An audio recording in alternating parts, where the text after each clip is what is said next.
To add a service charge on Square, start by logging in to your account at squareup.com. Once you're logged in, you'll be taken to a page where you can access various features.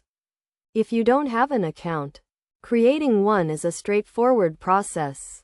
From the home page, click on All Products on the left side, then select Items from the menu.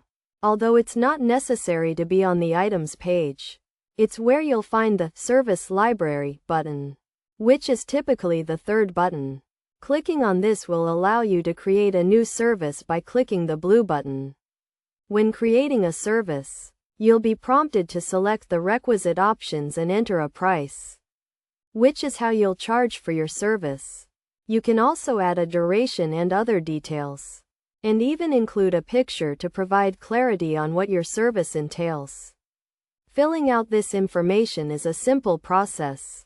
By following these steps, you can easily add a service charge on Square.